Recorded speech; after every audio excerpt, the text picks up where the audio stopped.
Bhagavate Vasudevaya. Om Namo Bhagavate Vasudevaya. Om Namo Bhagavate Vasudevaya.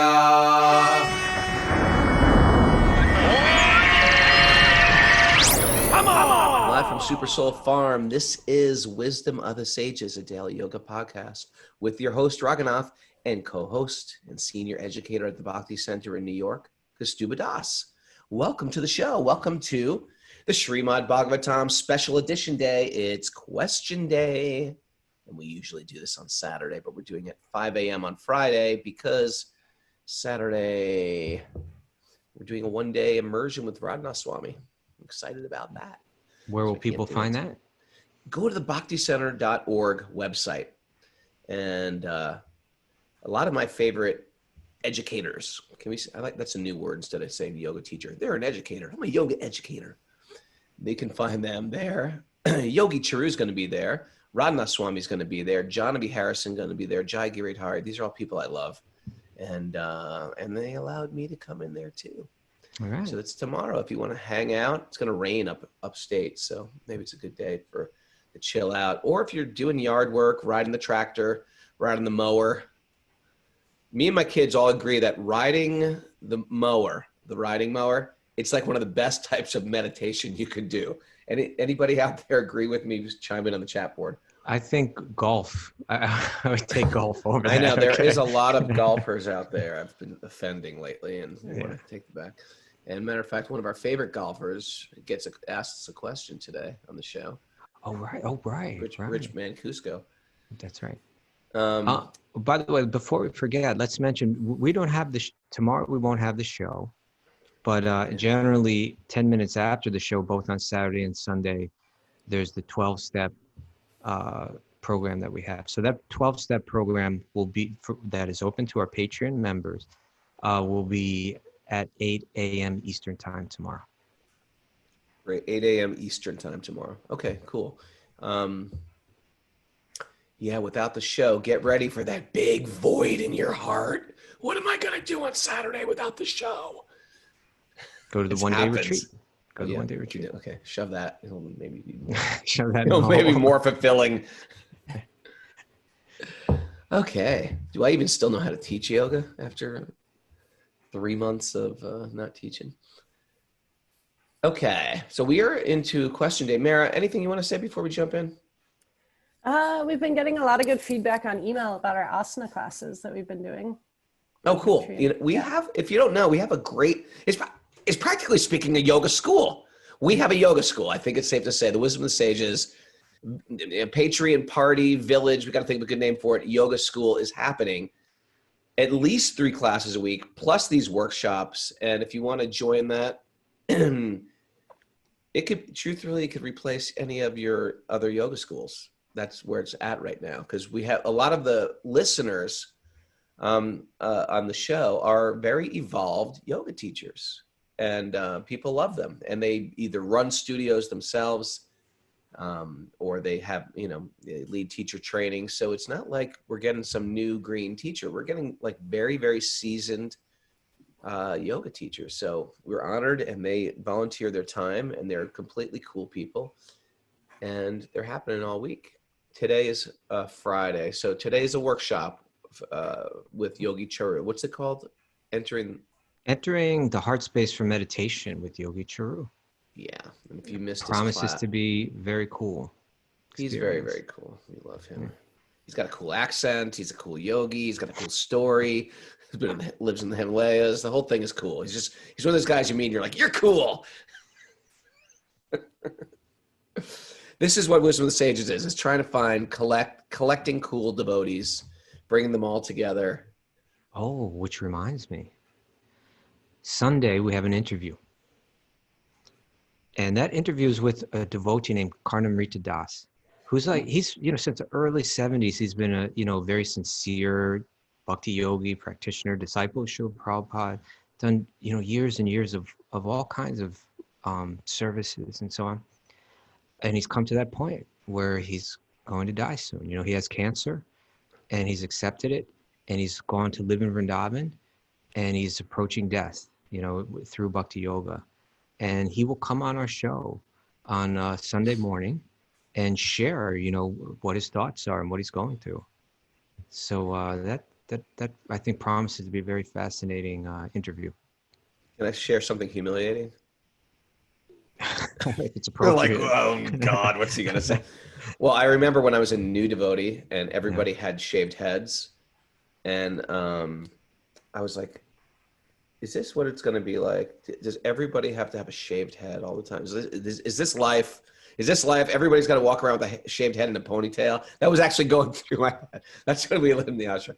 And then I saw Karnamrita come, and this person we're going to interview, and he and his wife dressed very, very beautifully in Indian clothes, like a sari and a dhoti, but they were very beautiful, and he had very beautiful hair. I remember his beautiful hair. I thought, all right, these guys are beautiful. I guess I could be like that. I liked it. Not that I ever had good hair.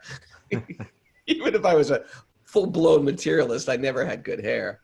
But I just thought, these guys, isn't that, I mean, I was just like culturally like bereft of the understanding of what monks are and what dhotis are and Indian clothes are. To me, it just all seemed culty and weird. And then they seemed very sort of like grounded, yet spiritual, yet they were just a beautiful couple. So anyway, I've never really hung out with him, but I always respected him as a very deep, scholarly and thoughtful person. And now it's like, sometimes then it happens, and it's going to happen to everybody here. Oh, you get this card, the card of death. Like, wow, we're going to have to die. And sometimes we get some sickness like, oh, I got corona. I hope I get over corona. I got pneumonia. I hope I get over pneumonia. I got, Lyme disease. I hope I can manage my Lyme disease. And one of these days you get the card that says, you're not going to manage this. This is going to take your life. And that's a whole new vantage point of how to see the world. It's like, nope, you're not going to get better from this one. And when people can enter that with the lens of Bhakti Yoga, they make a lot of spiritual evolution. Otherwise, there's just dread and fear and desperation. And I'm really actually inspired to talk to him Sunday because, I have a different vantage point north of 50. I'm north of 50. It's a whole different world. It's true. Yeah. All right, let's dive in. Good morning. Now that I've thoroughly depressed everyone. No, not at all. That wasn't depressing. Okay, good. Yeah. All right, Kaustubha, can I start with asking you a question? As long as you don't sing the question song first. Oh, this is from our good friend Cindy Lunsford from Yoga Soul Studio in Nashville, Tennessee. I always wear her Yoga Soul Studio sweatshirt.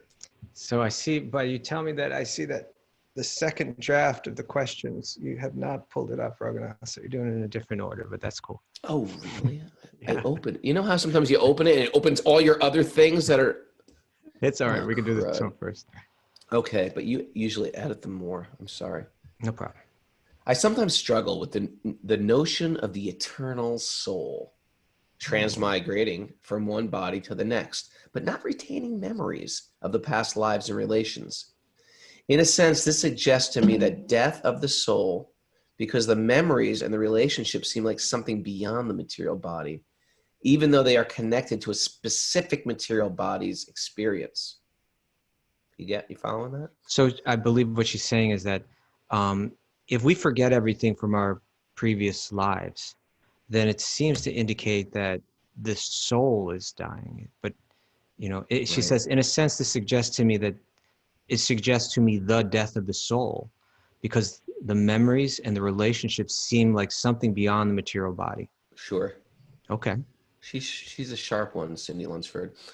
If we are coming back to our true nature through service to God and to others, and because bhakti is so much about connection to other spirit souls, it would seem that these relationships are a deeper part of the soul than the material body. Okay. Good. And while karma and reincarnation are great motivating forces to make better choices and foster deeper spiritual lives in this lifetime, on another level, it makes me sad to think that these relations and memories we develop in the process are completely lost. Yeah, it's a little heartbreaker, isn't it? To me, this feels like the soul that transmigrates is actually different from one life to the next. I would like to think that when we are liberated from samsara and hopefully enter the spiritual abode of Krishna, all of those memories and connections will come back to our eternal soul and be a part of our eternal experience. Or is it that all these sentiments are just sappy material desires? Like you want to take birth with your dog that died. Mm-hmm. I get that. Should we understand that the relationships we establish in one body as simply as a means to develop our Krishna consciousness? Yoga Soul, Cindy Lunsford, Nashville, Tennessee. Kaustubha, you are wise. Can you shed your light? Yeah, well, I'll try. I appreciate the question, and it's a question that kind of penetrates us to try to understand the subject matter more deeply. It was she mentioned that and I'll go back up. She said that that in a sense this suggests the death of the soul because the memories and the relationships seem like something beyond the material body. So it's a fact they are beyond them. Well, let's put it this way: there's two material bodies, right? There's and in Srila Prabhupada's books, he always uses the term the gross material body. So here by gross, we mean like tangible, like you can see it, you can touch it. It's like, we don't mean grotesque. Not like grotesque, but gross, meaning like it's very tangible. But then there's the subtle material body. And the subtle material body consists of the manas, which is like the impulsive mind, where, the attractions and repulsions are registered. Then the ego, which is a very important question, very important aspect of this entire question that she's bringing up. And then there's the intellect, which is the faculty for judgment and discrimination and reflection, like that. And so while it's a fact that these memories and relationships, they're beyond the gross material body, it's on that subtle material body where they're existing. All right. So when we accept that we want to penetrate more deeply into yoga, or deeply into reality, it means there's going to be a paradigm shift. There's going to have to be a paradigm shift. I'm sorry? I love how you said that, deeper into reality.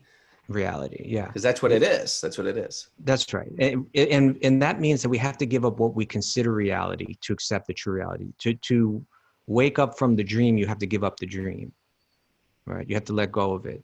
When you're in the dream seems so real. And everything seems so meaningful in it. And then when you wake up for it, immediately release all of that. It's just gone, right? And so I understand that it's the way that the material energy works, is that we think that these relationships, actually, before I go into this, I want to share one thing. That this answer that I'm going to share, I'm going to approach it from a purely jnanic level, and then I'm going to approach it from like the broader bhakti level. And that broader bhakti level, it encompasses jnana, but it's broader, okay? The jnanic perspective is like the cold truth, and I think Cindy was kind of conveying her understanding of that when she says, is this a fact, or are all these just sappy material desires? That's the jnanic kind of angle, right? Or is this something that I should just get straight and let go of? So from the purely jnanic level, we enter into this body temporarily, and we're given a sense of ego, a sense of identification. This is who I am. I am this body. I'm a male, I'm a female, etc. And along with that comes connections to other bodies, and and relationships with other people. And while we're in this body, we think it's the force of the false ego. It influences us to think this is me, and that these relationships that I have are extremely important ones. We don't see them relatively to an eternal timeline. We see them as if they are eternal. when actually they're just a blip in time, right? So Heartbreaking, isn't it? Listen, Heartbreaking. My dog, my kids, my wife, they're blip. blip into Blip. But we consider it so important. But then we go through blip, blip, blip, blip, blip, right? And it just keeps going and going and Just going. like and a going. dream, Kaustubha. Just like a dream, you said. Yeah. It seems so real. We go through all these lifetimes, but you know, if here, what this question is saying is, but I have these connections with people. Can't they exist on the eternal level? You know, but how many of these relationships do you have? We don't know. They're practically unlimited. How many lifetimes and in how many species you've had these relationships? Bhagavatam's going to tell us that they come together like two twigs may come together as they're floating down the river, and then they're separated and they never come together again, right? But the thing is that seems so harsh and cold on one level, because it's like, but they mean so much, you know. But these realities mean so much. But yeah, you have to try to understand that the connection that you feel to these people. Why should it be limited to these people? Why couldn't that expand till you felt like that for every living being? And that's a state of consciousness that's very difficult for us to wrap our head around until we achieve it, right? So it's not that you have to cut your affection for someone, but you have to expand your affection for every living being. And then as much as these living beings mean to you, every living being will mean to you in that state, right? But you know, just to go quickly back, now that was the kind of the cold Gyannic kind of approach. That yeah, these, in one sense you could say it's sappy to think that, you know, my dog I have to go back, you know, and live with eternally, and this, no, that's broaden your perspective, broaden it. But just to go back to what she was saying about that I think she started off by saying, in a sense, this suggests the death of the soul, right? That if I don't remember anything, and if I have no connection to the things of my past, it means that the soul, that try to understand the soul as being like the battery that makes the body come alive, but it's also conscious, right? And it's moving from one body to another. It may be, and think of the mind as the computer, and or think of the soul as the user and the computer as the mind. So that mind, it's in the mind where those attachments and those relationships exist. And then you get and then, you know, part of that is erased, and then you get a new download on your computer. It doesn't mean that I've died because I've lost that information. Just like on the computer, sometimes you hit the wrong button. You're like, oh no, I lost everything, right? But then you fill up your computer with new information. And so that's what the soul is it's going from one body to the next. And as it goes, it carries the mind with it. But that mind gets filled with new information, right? New attachments, new relationships. And then it goes on to the next one. And that same soul hasn't died, but it's just experiencing the new relationships again and forgetting the old. And then it goes into the next body and forgets the old relationships, and it identifies with the new relationships. And then it goes to the next body and forgets those and takes on a relationship with the new ones. Each time thinking, this is the reality. This is the truth. I need to hold on to this forever. Right? So that's kind of the cold Gyannic way to look at it. But the Bhakti perspective, it's so fascinating, because it is broader. You know, it accommodates, even if your sentiments do not interfere with your connection or your affection with God, then they can be maintained, right? From the purely Gyannic point of view, it's like that those sentiments are preventing me from understanding truth, and I need to cut myself off from them. From the Bhakti perspective, it says that you with perfect clear jnana, with perfectly clear knowledge, you can recognize that this is a temporary relationship. But you don't even have to kill the sentiment. And the sentiment can continue on into eternity. And can you think of the example I could share from Bhagavatam about that, Raghunath? Yes, I was thinking the whole time. Maharaj Chitraketu. Nope, that was not the one I was thinking of, but we'll go ahead and share that. Well, that was the sort of the cold Gyannic one. Okay, sure. Right? Sure. Yeah. The example. The Bhakti one? Yeah. The Bhakti? I can't think of the Bhakti one. Someone who has a relationship into the reality that existed in the illusion. And that would be Dhruva Maharaj, right? Yeah. right? that Dhruva was, as a little boy, he went out, instructed by his mother. He went out to the forest to perform his yoga, and he, had darshan of God in the form of the Paramatma, or in the form of Lord Vishnu. And then Lord Vishnu blesses him that you're going to live this very long life, and then eventually you're going to return to the spiritual realm, to the reality. And then it describes, his lifetime afterward, and then at the moment of death. And his moment of death was that he was stepping onto this like spiritual kind of like airplane, right? Spaceship kind of, thing. It said it was like as big as a house. Generally these are called like flower airplanes, right? There's somehow some very beautiful transcendental vehicle that can transcend space. And it says that when he stepped onto that, do you know what he stepped on when he stepped onto that? No. He stepped on the head of death personified. Ooh. Right? And then as he's on that, he gets a thought. And his thought was, what about my mother? Right? Now from the purely Gyannic, from the purely Gyannic point of view, you would say, cut off that relationship. That was just a temporary relationship like a billion others that you've had in so many past lifetimes. But because he had that sentiment, but it wasn't interfering with his connection to God. It was maintained, it was accommodated. So I'm going to read, this is 4th Canto, 12th chapter, text 32 through 33. It says, Dhruva was seated on the transcendental airplane, which was just about to start, when he remembered his poor mother, Suniti. He thought to himself, how shall I go alone to Vaikuntha and leave behind my poor mother? The associates of Vaikuntha Loka, Nanda and Sunanda, they were kind of like the ones that were there to kind of like treat him on the ship and take welcome. Him. Yeah, welcome. Maybe this is the alien abduction I've been talking about. It could be. They appear like aliens. So they said they could understand the mind of Dhruva Maharaj, and thus they showed him his mother Suniti was going forward on another plane. And then in the commentary, Prabhupada says, this incident proves that a pure devotee like Dhruva Maharaj can fulfill all his desires by the grace of the Lord. He becomes exactly like the Lord, and thus, whenever he thinks of anything, his wish is immediately fulfilled. So from the devotional platform, if our connection to God is solid, then even those sentiments that we have that would otherwise have to be rejected can be accommodated. We need to try to realize that all of these relationships that we're going through are temporary, and we've gone through so many of them. But there's actually one relationship that we maintain through it all. What is that relationship, Raghu? I'm putting you on the hot seat today. I know, and it's really hot. Why are you wearing that big sweatshirt then? Well, no, your questions are the hot seat. Right. I see. A little cold, actually.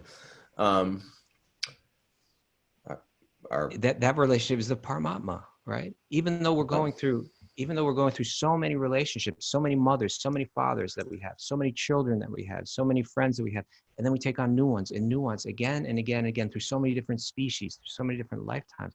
But that Paramatma, God within the heart, comes with us through the entire thing. And in the 4th canto of the Bhagavatam, there's this fascinating story. It's like an allegory told from Narada to one king.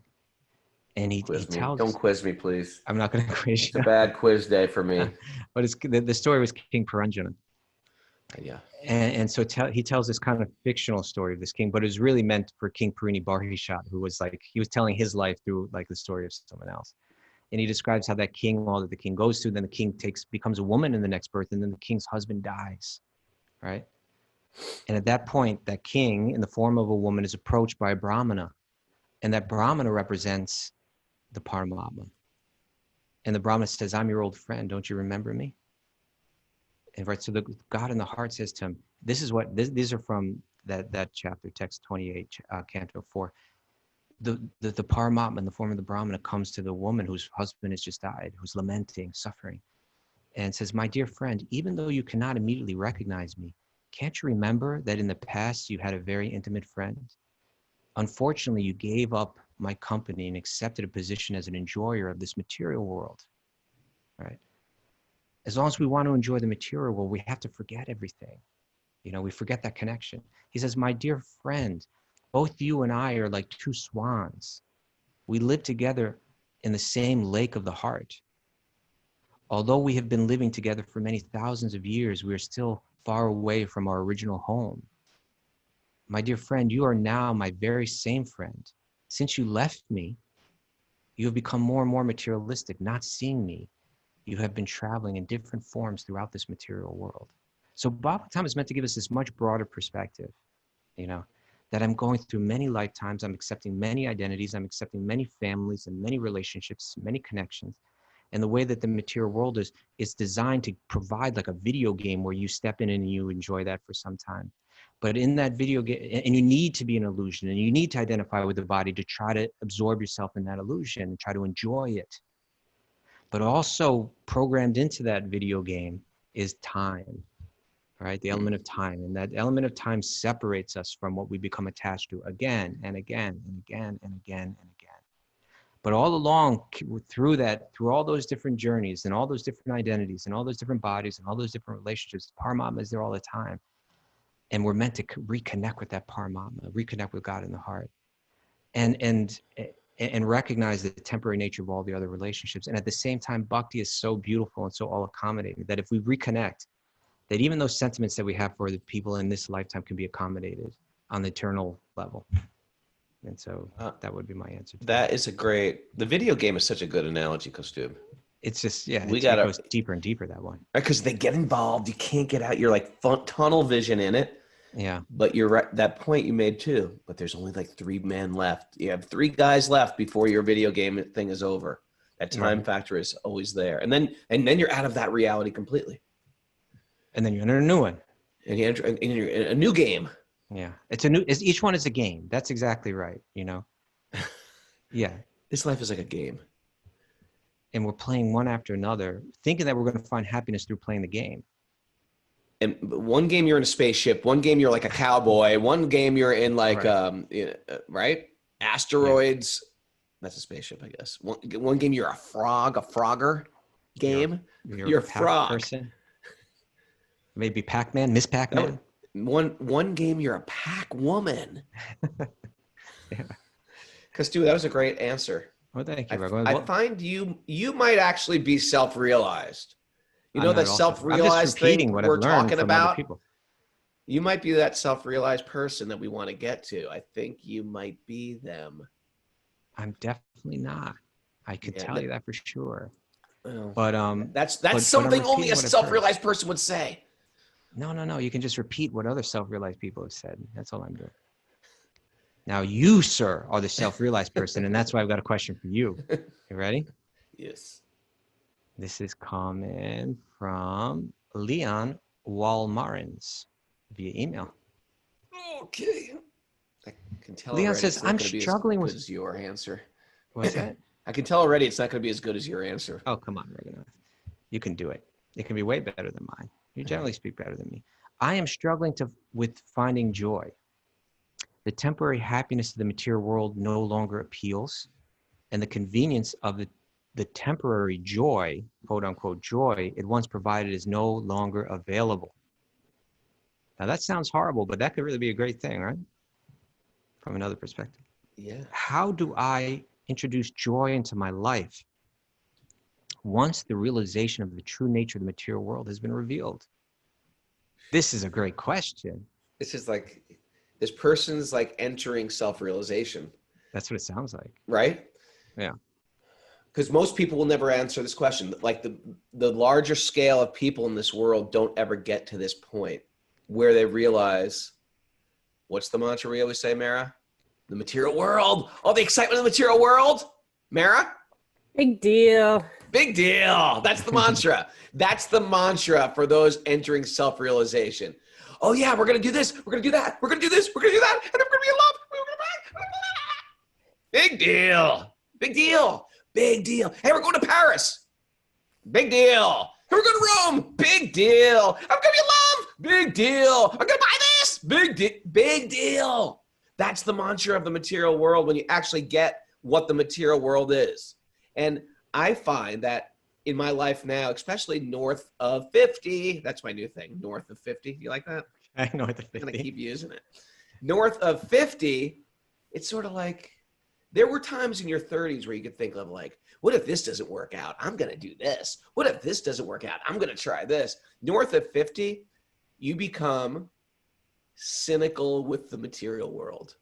And I'm not a cynic, I'm a very positive person, positive mental attitude. That's sort of been me my whole life. It's sort of me now, but it's healthy to have a cynicism with material enjoyment, not spiritual enjoyment.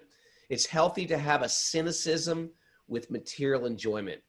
And really, here's my other mantra. Mary, you know it? Think it. Think it. I don't know what. You got Think one it more through. word, Mara. Think it through. Think it through. You got some idea for the material world and how to enjoy the material world? Think it through. Think the whole damn thing through. And you'll very soonly go like, yeah, no. Every time you have some idea like, I'm going to break Dharma. I'm going to try this. I'm going to try. Think the whole damn thing through. Okay, but still his question is there. Like he's come to the point that you're describing. Right. So the real question is, okay, I get it. I'm at this point. Where's joy? Yeah. Is life just empty? Life is temporary. That can get real depressing. And that's where I feel Bhakti really has a solution for that. And you know what's happening? We're doing it right here. One is relationships. We need quality people in our life that are trying. And with that, we have to bring in this mood of, sometimes when we're expecting quality, we expect everybody to be at this perfect level. Don't hold everybody to some type of perfection. Everybody's got some faults, and we're all dented cans. We're all trying, but we need a community of people who are trying to reach high. And within that community, we can evoke these loving sentiments. Like we speak of these loving sentiments, like offering a gift, receiving a gift, sharing your heart, listening in confidence, right? And this is what we're doing on the show. This is what we're doing, both hearing right now on the regular show, the recovery group, the Bhakti recovery group, they share, they listen in confidence. They're not blabbing, oh, you should hear what this person shared. They're not doing that. Part of your Bhakti practice is listening to everybody sharing, especially if you're in the recovery group, people hear me, and you already know this because it's drilled into the 12th step, is you hear in confidence. You don't hear and blab. That's so important. You hear and you take that in your heart, and you don't discuss it with anybody. You just hear them, and you hear their struggle, and you train yourself to empathize. And then you share. And that's part of unloading our burden. I can't just keep my problems buried deep down inside me. So what we're trying to create on this whole wisdom of the sages like community that we created is this chance to have loving relationships. And then one thing we're not doing great here, but you can do it on your own, especially when this pandemic is over, is kirtan. Kirtan adds a type of joy there, and we've all experienced this in the material world. Music adds joy, isn't it? Whether it's Tchaikovsky or Slayer, we've all experienced like the joy of music. Kirtan is music that lifts you very, very high. We need spiritual music in our life. And it can come in the form of Spotify. We can use these apps, or we can go to kirtans and participate. We can lead kirtans. We don't have to be great at kirtan, but hearing and chanting where we're singing along in glorification of divinity, especially with a group of people. Even publicly going out and doing that. If you know some devotees and you want to just sit down somewhere in the park and, by the way, people think that kirtan has to be like, hey, we're doing a Krishna parade. It doesn't have to be that. You could sit with a friend in a park and just chant. You don't have to chant to anybody else but each other and to God. You don't have to put on a kirtan performance. So anyway, kirtan adds life. Cooking food is an offering. Picking flowers, it's a joyful offering. I have a little altar, and every morning I go for my japa walk and chant. And I pick flowers. And I love picking flowers, and I offer them. And that's a type of joy you get. So we come together, we laugh, we share, we cry, we cook, we pick flowers, we listen to kirtan. This will bring us joy. Because once you get to this point where Leon is. The material world seems like a flat tire. Imagine if I said, hey, I got you a new car. It's got 4 flats. It's like, all right, now what? Yeah, that's the material world, 4 flat tires. Where are you going to go with that? If you're really smart, you're not going anywhere. But there is some joy here, but it's not coming from your spiritual channels. That's all temporary. We get that. Great question. Great answer, Raghu. I think you're self-realized. That 4 flat tires, I mean, that sounds like a great country music song right there. Work on that. You know, I drove my motorcycle to the top of a hill. I got off my motorcycle, sat under a tree, and I was like, the material world is fake. And I felt God coming through my body. See, I told you that what you became self-realized right And there. after that, I got self-realized. And I've been there since. And it's been really nice. Okay, let's go on. I just wanted to share my God realization moment. I hate that. I hate that. When people talk about their God realization. People talk about their, like, the day I became God conscious. No, we do this in small increments. It's not, we're expecting someone to hit us with like a spiritual like club and that now I'm God conscious. I mean, I get it. We have these moments where we start to get paradigm shifts, but that thing of like, someone touched me on the head, someone hugged me, now I'm completely spiritual. It's a moment to moment choice. Don't wait for the big gong to go off and now you're spiritual. It's a moment to moment choice to your spiritual life. Don't fake it either, right? Don't fake it. We all can tell. Okay. Dear Kaustubha ji. Are you going to do Rich Man Cuso's? Oh, I'm sorry. I'm out of order. Where's Rich Man Cusco's? Can you read it? I can't find it. I got the old sheet. He says, Kaustubha Das. You got to meet Rich. He's you might know him. He's a very cool guy. I know Mellow Relish or Rich, but this is different. No, this is a different Rich. Okay. I don't think we've met. But he's invited us to go golfing, so that's there. We could do that. He invited us golfing. I will never go golfing with him. You can be the caddy. Caddy, don't even say that. Okay. So he says, Kaustubha Das, I love your message for those of us over 50 to give up sex. He wrote sex in capital letters, and he gave 4 exclamation points after it. Does anybody remember the episode where Kaustubha goes, if you're over 50, give up sex? That's not what I said. No, Kaustubha, I was watching every face on the show going, oh, no. I said something. I said more like, yeah, let it go. I said it like that. No, you did it. It was everybody like that. over 50 was just like, oh God.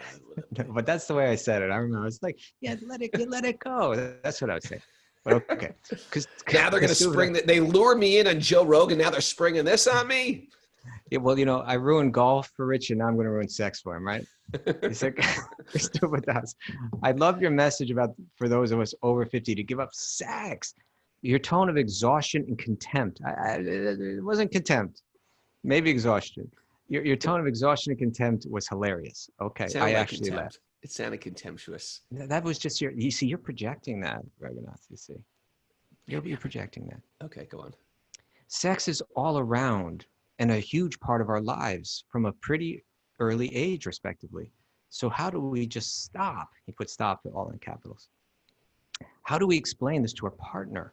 What if they're not interested in stopping? Fair enough. Okay. So I want to be clear right now. I do not want to play the role of that puritanical kind of guy that's going to come and say, sex is evil. You're going to go to hell. No. but you will. But I got to speak the truth. No. But the idea is this, is that, you know, with yoga and with bhakti, it's not, these things aren't identified as evil or bad, but you look at it from a scientific point of view, right? You look at it from a scientific perspective, and you try to understand, how am I going to get from point A to point B, right? That's what yoga is providing. Point A is, I'm confused. I think that happiness comes through external things. Because I'm confused like that, I'm suffering all the time, and this is going on for many lifetimes, right? And point B is, I've realized that happiness doesn't come through external things, that happiness is an internal experience. And through realizing that, I've experienced like true spiritual happiness that is unlimited and eternal. So how do I get from point A to point B? Now, let's take what the bhakti perspective is saying is that we're seeking, because we want to not play a particular role, like a role in connection to God. I actually want to take the role of God, and therefore we're offered the video game. We can go right back to the video game, right? And in that video game, you're given an artificial body that's programmed in ways to respond to other artificial bodies, right? And then there's an emotional kind of mental thing that's tied into that too. It has a lot to do with the ego. There's a male ego, there's a female ego, you know. Now, Bhagavatam and Prahlad Maharaj, little boy, right, is going to speak on this in Bhagavatam, and he's going to say that the male-female attraction is the basic principle of material existence, right? It's the basic. This is going to be a very long-winded answer of the same answer, isn't it? You're going to stick to your guns. You're going to stick to. So, he's going to back up an inch. He's not. He's going forward. Well, it's gonna, you know, I'm gonna hopefully be more accommodating with this one too. All right, we'll see where it goes. But he says that it's that the male-female. Now, it's the principle of material. Certainly, we can see it's what continues material existence, right? Because without that, there's no more birth and so on. He says the male-female attraction is the principle of material existence. It's really where the greatest promise for material existence lies. So therefore, it's where our attachments lie the most deep. Now, someone may say, what about homosexuality? And my answer to that would be that from what I've heard, you know, and from what I've seen, that there's a male-female thing going on there too, right? There's like there's a sense of male-female identity. Sometimes it's very pronounced, and sometimes maybe far more subtle, but that even there it exists, right? And Raghunath's like, okay. Where are you going with this? So in any case, it's that attraction that perpetuates this material existence and perpetuates us going through birth and birth. And it's not just in humans. We see it in all species of life that's there. It's such a powerful and deep and all-pervasive kind of thing. Now, then one should become reflective and say, where does this come from, right? What's its origin? Let me try to understand it more deeply. And for that, you get a Bhagavatam perspective. And what the Bhagavatam perspective is, it gives you like this, that here's the middle ground, here's the substance, and here's what's being reflected. And where in the material world is the reflection. And the reflection is always like the same as, but the opposite of what's being reflected. Mm. So the spiritual realm is not devoid of sexuality. And in the spiritual realm, at the very pinnacle of it, it plays out in terms of romantic relations. There's even, you could say, erotic, you know, engagement. But there, and this is what Bhagavatam is going to tell us, that there's not one speck of selfishness or lust in it. That is the truest expression of divine love, wherein one's only concern is the joy and the pleasure of the other. It's based entirely on love. So the relationship between Radha and Krishna, or you could say Krishna and the gopis, that this love that is expressed through a romantic or sexual relationship, that's considered to be the very pinnacle of all existence, right? It's the top of the top. It's the purest, most sacred love that exists. And in this realm, we imitate that, right? We try to recreate that, but with all our selfishness. And this lifetime of Bhakti-yogi is meant to rid ourselves of that selfishness, but it's not going to come along and say, you have to throw it all out. You need to go cold turkey right now. Mm. But what it's going to do is going to come through with a very practical kind of life plan, right? Unless you're 50 and throw it out. Well, that's what I'm saying. That's where the life plan comes. And that life plan looks something like this, that when you're young, you're celibate and you're studying and you're trying to understand the nature of reality and you're learning from a guru.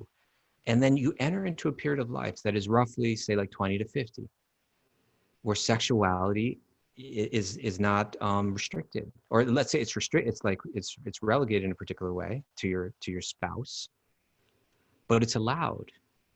But as you engage in it, you're engaging in it with these deeper realizations that you've learned in your youth about the nature of it. It can be enjoyed, but at the same time, one's realizing that it is not that eternal joy, that unlimited joy, that joy that doesn't come to an end.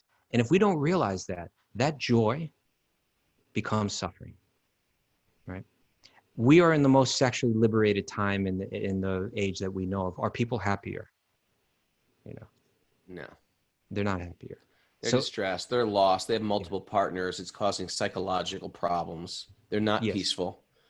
And what to speak of as we age, as we realize that if I'm thinking that this is where joy comes from, and as I start to age and my body is not as attractive as it used to be, it's not as strong as it used to be, it's not, you know, it's all this is lacking, then I'm just watching my joy disintegrate in front of my eyes.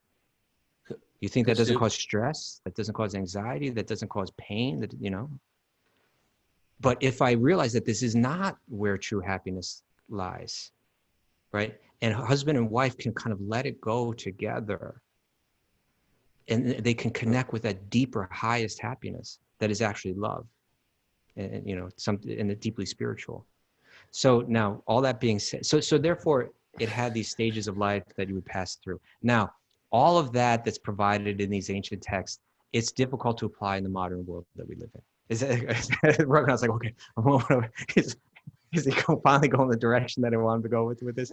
In this day and age, we have to take these teachings, and we need to find a way to apply them.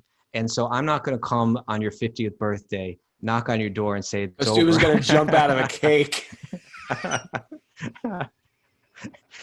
Yeah, like I show up at the door for your 50th birthday.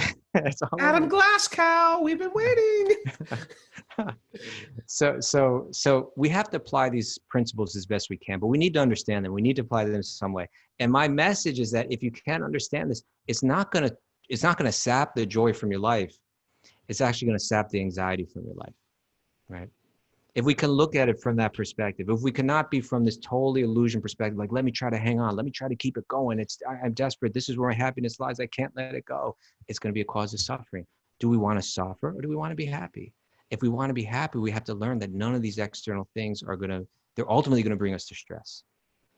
And so just try to contemplate that, try to understand that, try to reflect on that, and come to a point in your life where you can say, let's let go. Whether that's 50 or at some other point, I'm not going to dictate. But we do need to let go of all of these illusions to find the truer, deeper happiness, and to let go and to be free of anxiety. And that's my message today, Raghunath. And the golf, you have to get rid of that too. Get rid of golf. Just kidding about it.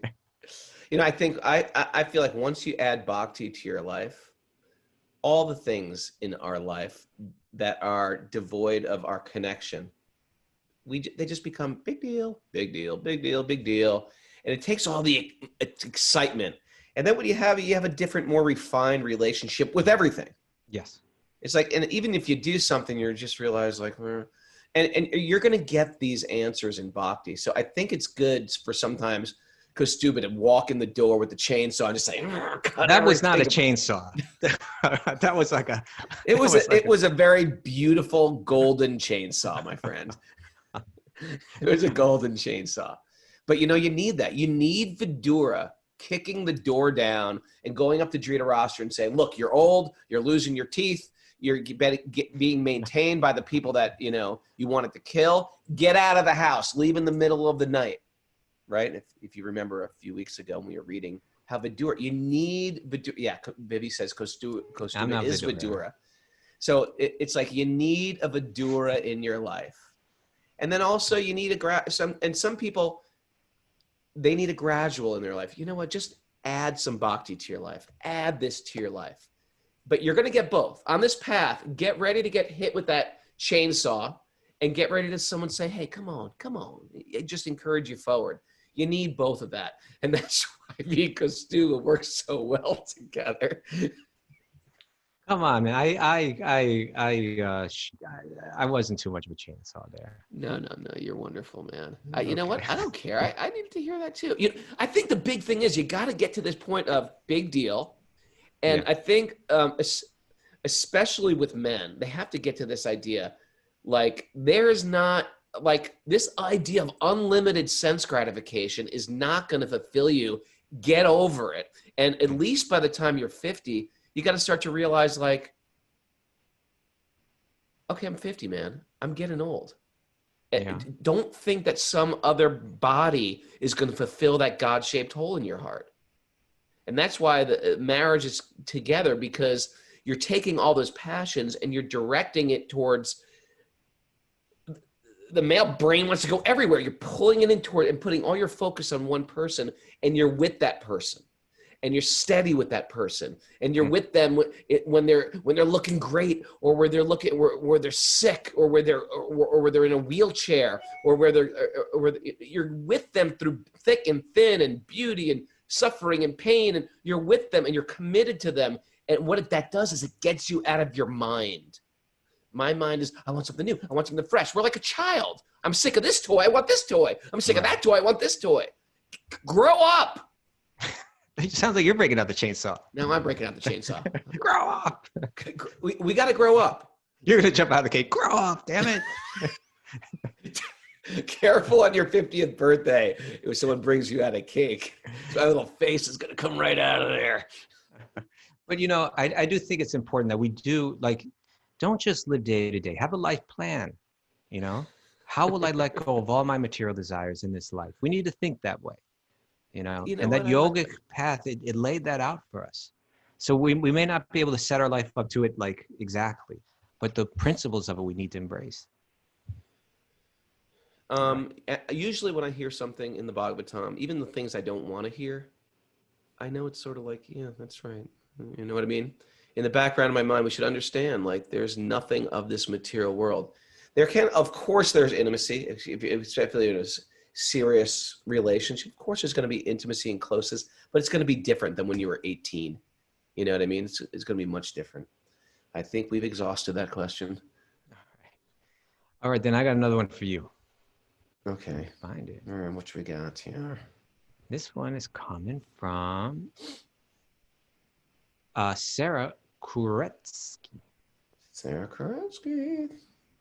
Via Discord. She says, Raghunath has said several times on Wisdom of the Sages that bhakti is more accessible than ever. Oh yeah. But I think that it's harder to find a guru. Would you speak to that? Thank you. Sure. So you're saying it's so accessible, but how do you find it seems like really hard to find a guru, and that seems to be an important part of it. What about that? Well, Raghunath's enlightened since he got these flat tires. Maybe. Yeah, since I've become enlightened, I'll be your guru. No, the idea is that we get lifted. I asked the same question. Who brings us back to Krishna? Is it one person? Is it what if you have two people that are inspirational in your life, or three people?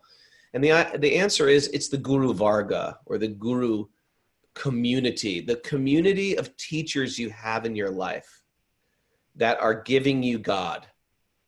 That is the guru. And then you might focus in on one particular person.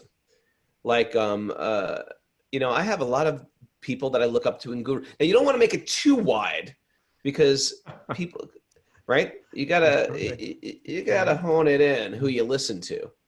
But there's people that I find that God, the universe, Jesus, sweet baby Krishna, has sent to me to speak my language at different seasons of my life.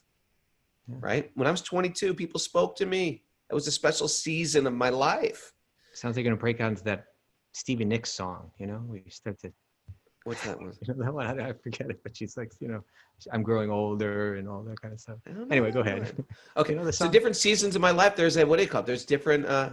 We really need someone to work the buttons here of a DJ, and they can pop right into that. Mary, you gotta sharpen your tools. You know the song I'm talking about, Mary? Yeah, I do know the song. What's it Can called? someone sing it so I can sing it, please? Something like that, right? Landslide by Fleetwood There Mac. you go, Landslide. Yeah, That's Landslide. Fleetwood Mac. Okay. Yeah. Suria's, you got it. She's on that.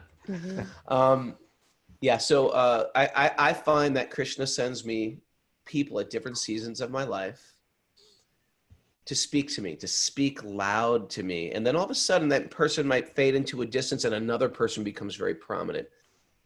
It may just be, if you're new to this, or if you're living somewhere out in Wyoming, somewhere out there, we got a bunch of Wyoming people here. Do we? We got one. I think we got two. Really? We got two. Okay. Let's arrange their marriage. I don't know if you know if they're married. But anyway, maybe wisdom of the sages is what you hear from these books, and you know what me and Kaustubha are repeating. Maybe this is how you hear it, and then people will come into your life even via books and authors and YouTube videos or lectures, etc. And you'll be attracted, and you'll be like, this one I'm not attracted to. This one I'm very attracted to. I'm going to listen to more of this. And they've been sent to you. You should understand they're sent to you to lead you. And then when you're ready, and there's not a rush either, someone will become very prominent in your life. And you may choose, like, I want to actually, you know, make an official connection to a lineage. That will happen as well. But what we should do is, just like before you buy a car, you should shop around. You should, like my wife, before she buys anything, she's like a shopping genius. She knows all the ratings and all the problems and all the. You see, that's even different than the shopping. That you need to prepare yourself for shopping, so that when you do shop around, you know. Better answer. Yeah, an educated consumer. Yeah. Otherwise, we get, oh, I like the way this Swami looks. He's got a beard. I like his beard. He's beautiful. Don't pick a Swami because of a beautiful beard. Don't pick a guru, right? You know, don't pick one of us because of a smile. We should be able to choose because we're reading the Bhagavatam and we understand what a teacher embodies. It may not come in the package you thought it would. You know, 5 years ago, you thought this idea of the guru will come. It may come on a whole different package. I'm going to stop there. Was that okay? That's great. You know, I was going to say that if I was going to choose a guru based on beard, I think I'd choose Papa Tony because he's got the best beard I've seen out here. So I will say there's a lot of good beards on our chat board here. I'd pick Jeff Eisenberg as my guru. I like Jeff Eisenberg could be a good. He's got a great beard. Papa prominent. Tony and Jeff, they're like the acharyas because of their beards. Okay. Are we gonna end it right now? No, we're gonna go a little bit more. You know why? Because it's one more question day. each. Okay. Yeah. Kaustubha. So which one you hit me with here? I'm gonna surprise you. I'm not gonna tell you. All right. Lynn from Discord. I have a couple very newbie questions, please. First, what are the qualifications for someone to be called a devotee? Also, is the term Vaishnava synonymous with the term devotee or not? Also, I see some teachers wearing orange robes and who are living a monastic life, and some wearing white clothing who appear to be married, and some wearing hooded sweatshirts. What are the differences between these types of teachers besides these two distinctions? I thank you so much for your willingness to take the time to answer. Hare Krishna. Lynn. That's Lynn from our Discord group. Yeah.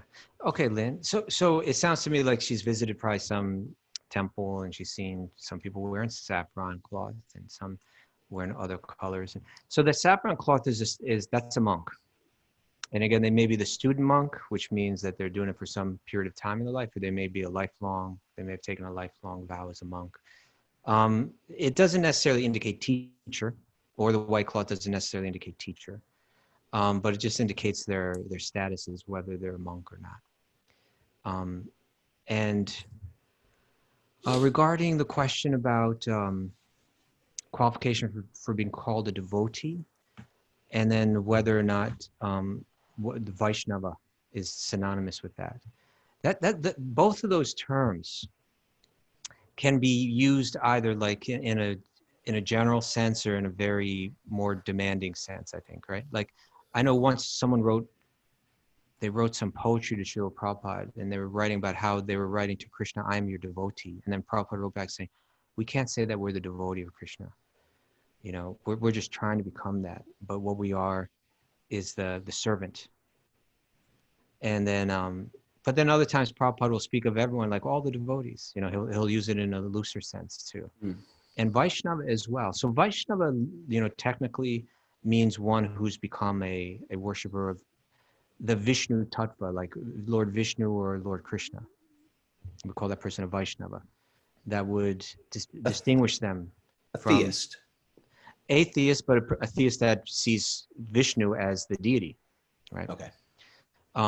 And that would distinguish them from a Shaivite or from an impersonalist, or someone that believes that God is ultimately just energy and not a person. So you'll see throughout India, there are different lineages of Vaishnavas. So like an academic would use the term that way. A Vaishnava is someone who's worshiping, with this particular faith and this particular lineage.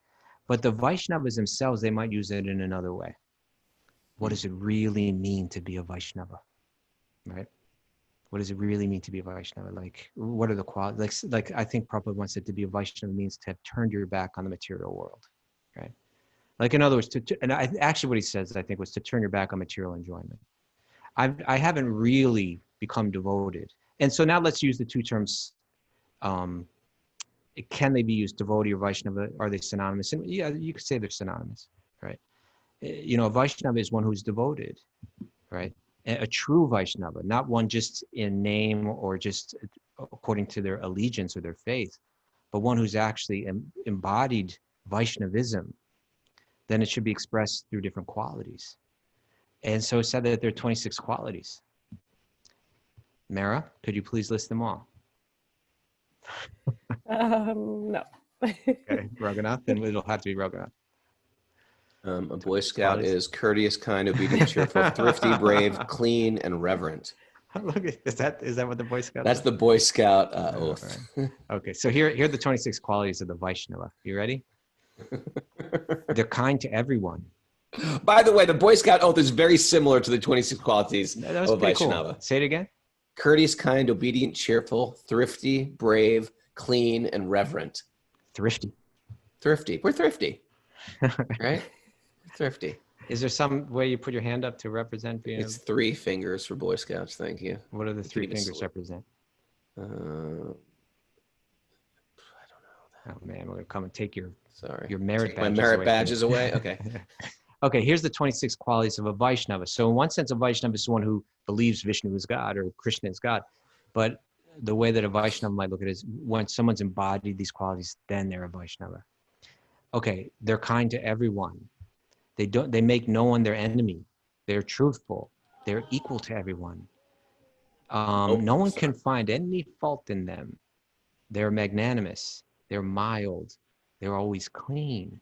They're without possessions. They work for everyone's benefit. They're very peaceful. They're surrendered to Krishna. They have no material desires.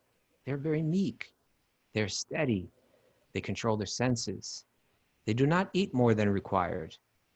They are not influenced by the Lord's illusory energy. They offer respect to everyone. They do not desire respect for themselves. They're very grave. They're very merciful. They're very friendly. They're very poetic. They're very expert. And they're silent. All right. Well, and I'm disqualified from that one. And all those qualities are elaborated on in different places, in these texts. But so that's a Vaishnava, right? Someone who's like that. We call that a Vaishnava. Okay. That was beautiful. Yeah, it's a beautiful list, right?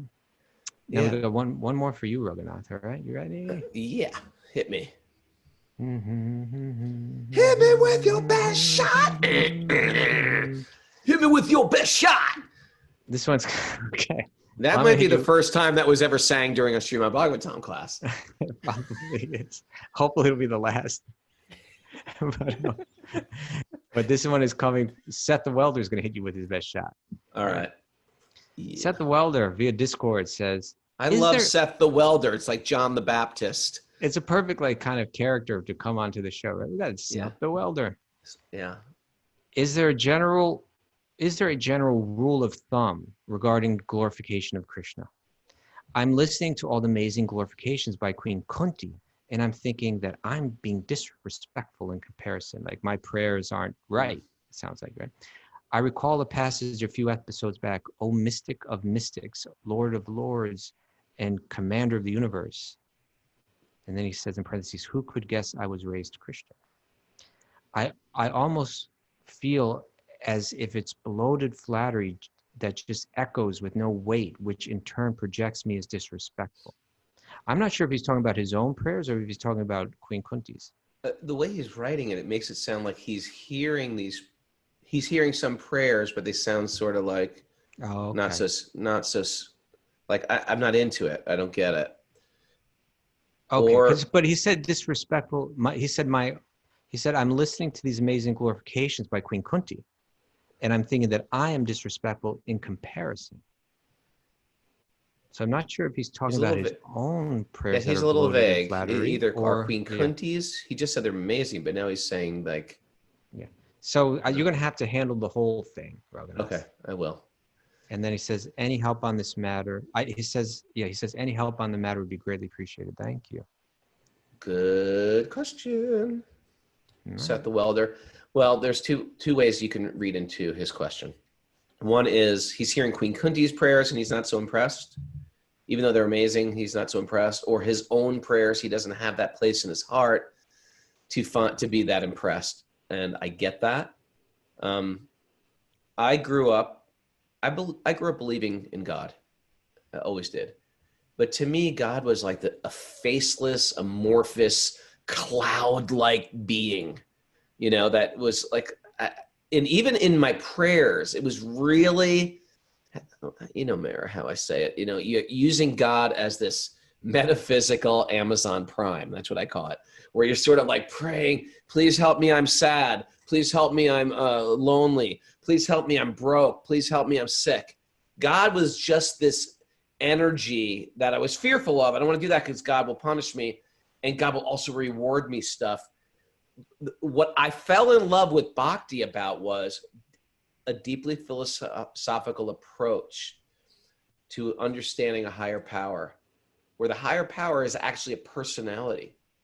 And by hearing about someone, you start to fall in love with them. So to the degree that I read the Mahabharata, the Ramayana, Krishna's Leela, the Bhagavatam, all these people make you, for example, we are reading the Bhagavatam and we hear from great souls like Vidura, right? Yeah. And then we hear from great souls like Yudhisthira. You hear from great souls like Arjuna. And then you're like, okay, these guys are great. Look at the way they live. Look what they do. Look how thoughtful they are. Oh, they worship Krishna. Who is this Krishna? And then you hear some pastime of Krishna. And you're like, oh, that's pretty funny. No, that's pretty charming. Or that's pretty cool. He slayed this demon. He loves this person. He loves Draupadi so much. He'll do anything for Draupadi. And by hearing about people, you start to fall in love with them or despise them. But with Krishna, you start to fall in love with them. And so the concept of praying to Krishna out of just glorification, it's like next level spirituality. Because first level spirituality, at least how I approached God was, and I did this yesterday too, I was just like a little distressed about something yesterday.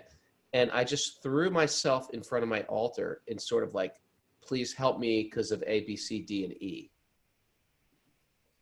It wasn't a glorification of God. It was really a metaphysical demand upon God.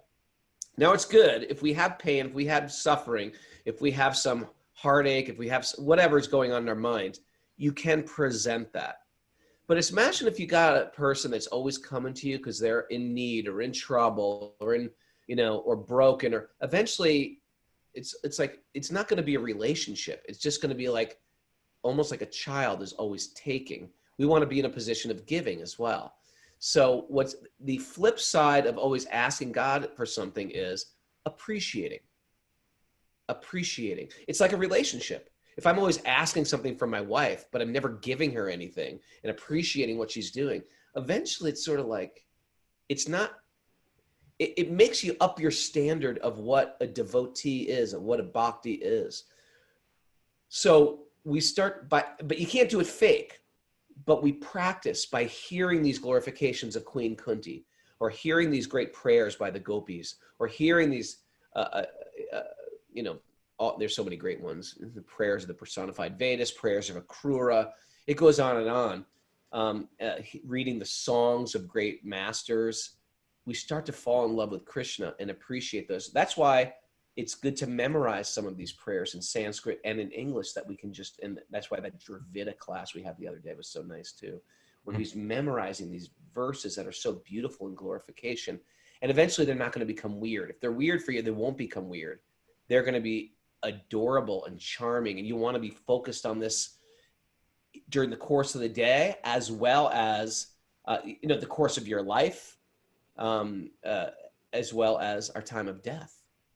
So it's okay if it sounds weird at first, but once that relationship matures, where we're not just making demands constantly on our source, but we start to appreciate. And that's truthfully, that's probably what love is.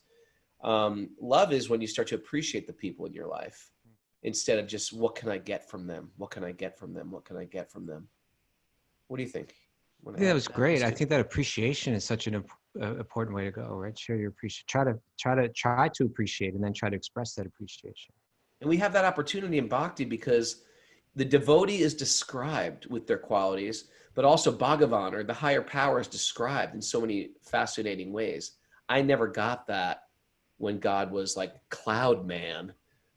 God is just, a faceless guy in a chair, angry at me for stuff. And that's why I better behave. It's said that there are 3 ways that one can offer prayers. Please share. Well, the first one is called Samprathanatmika. Samprathanatmika. Samparata. Not Sampratha. But that means to very feelingly offer prayers. And I think that's what you're talking about, like where you're offering appreciation. And the second way is called Danyavadika, humbly submitting oneself. I'm yours, use me as you like, like that. And then the third one is called Lalisamayi. Lalisamayi, that's a beautiful one, huh? Lalisamayi, desiring some perfectional stage. When will I be able to serve you in this way? When will I be able to serve you in that way? You're sort of longing. Yeah, that longing for to serve. So it sounds to me like what you're describing is that first one, that one offer their appreciations. We have to kind of come to that point, I like to try to come to that point at the end of the day to offer some prayers of appreciation every day. Yeah. All right. That's been my nighttime wind down. Yeah. I do that too. It's a good way to be. Good way to be. All right. Look at Mara. I think she's merging into the light. Oh, look at that. What's going on with Mara's? If you can She had her enlightenment moment. She's getting enlightened There's right the now. guru now. Now she's a guru. That's the Taking proof. over. That's the proof right there. And I remember That's then one my day I went to the third Seder, she eye. became enlightened. Touch my third eye.